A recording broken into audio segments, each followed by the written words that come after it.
parating nandiyan yan. Dealing with two things or kailangan mo talaga maging balance sa habits mo, sa mindset mo, sa support system mo.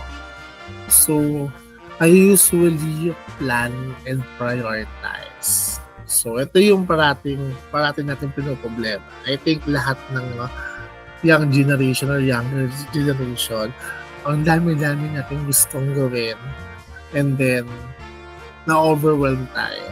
So, I think organizing what we want and what we focus is most important. So, breaking down big tasks into the smaller one. Nakaka-help kasi siya na ma-reduce yung pagiging overwhelmed natin. So, take breaks as well. So, yan yung parati kong pinapaalala sa sarili ko. Break. So, ibang break ang nangyayari sa akin. Pero, embracing tayo. Yun.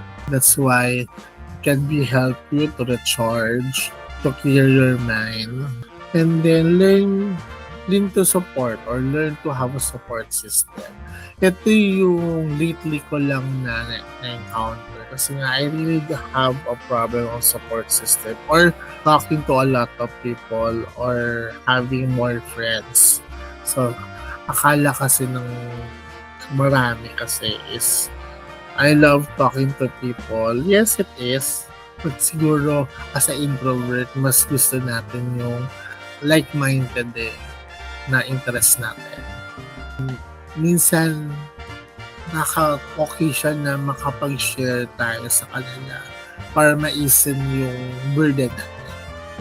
And then, self-care. To always listen to your body and mind.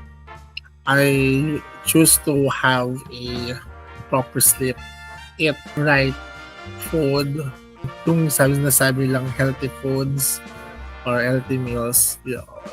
Ito yung parati kong sinasabi when I answer is yung focus and purpose. Hindi lang naman kasi pang personal yung purpose natin.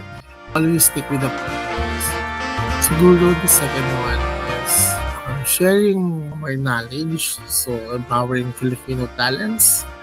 I'm happy for those people na nag-update sa akin from time to time yung mga na previous ko na mentoral